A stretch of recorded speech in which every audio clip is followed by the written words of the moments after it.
Salut la famille, salut la communauté, merci du choix et de l'intérêt que vous accordez à cette émission. C'est l'autre journal, le grand rendez-vous des infos décalées, toujours fidèle à notre devise info, humour, impertinence. Merci de le comprendre pour ne pas vous aventurer dans des commentaires hâtifs. Ce message est surtout destiné à nos chers internautes à travers le monde. Bien, nous sommes samedi 17 juin 2017. Aujourd'hui, nous avons rendez-vous pour parler de notre Assemblée nationale où ça débatte, mais aussi ça s'insulte. Ensuite, immersion à la casse de Madina. Nous sommes allés au contact des jeunes débrouillards, comme ils se font appeler. Ça sera évidemment dans la rubrique Le coin des vrais gens. Je crois avoir entendu quelque part que les injures sont devenues de nos jours le sport favori des Guinéens. Tout à fait. Il n'y a pas encore longtemps, cette discipline a été lancée par le chef de l'État lui-même au Forum de l'étudiant guinéen. Alors du coup, ce virus de l'insolence s'est transporté au Parlement guinéen ce week-end où devraient être adoptés des projets des ministères des Affaires étrangères et de la coopération.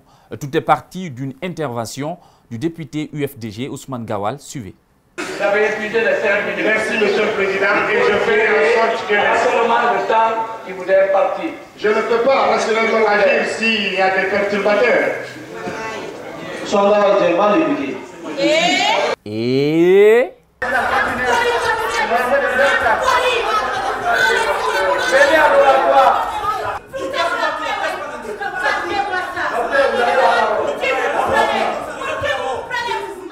Tellement que c'était horrible, la ministre de la Coopération, invitée à défendre son projet, semblait affectée par la scène.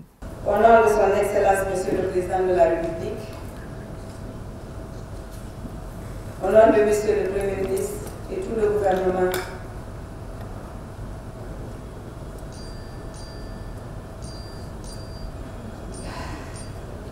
excusez-moi, je suis un peu émue.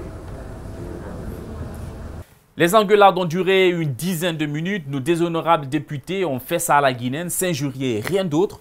Parce que de l'autre côté, au Nigeria, je précise, l'ambiance est quelquefois infernale.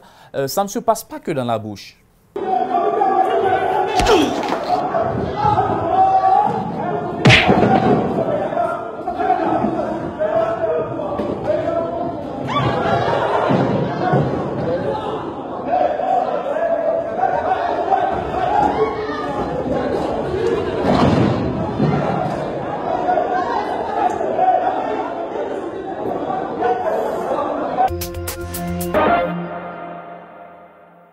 Un jeune d'une vingtaine d'années a été apostrophé il y a quelques jours par les services antidrogue.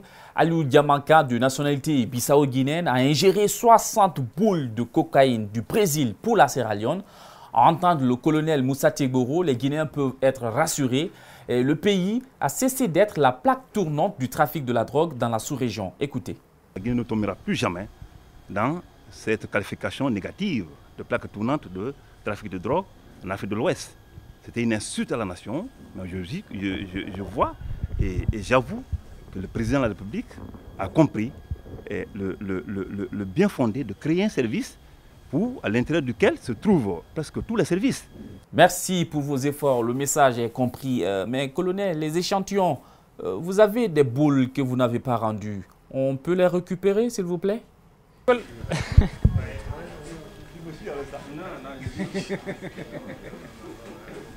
Merci. La journée de l'enfant africain a été célébrée ce vendredi 16 juin, une occasion mise à profit par le département de l'action sociale de la promotion féminine de l'enfance pour lancer une initiative d'envergure, mettre fin au mariage précoce en Guinée. Ces actes inhumains sont souvent aggravés par des violations sexuelles et le mariage des enfants qui touchent particulièrement la frange féminine. Selon les résultats récents, vous avez entendu quoi même? Selon les résultats récents. Mais voilà, ce n'est rien à côté de ça. Nous avons tous les... On dit une filière, hein? Toutes les filières. Nous avons toutes les filières. Allez à vos délires, le temps d'une pause, on revient pour la suite.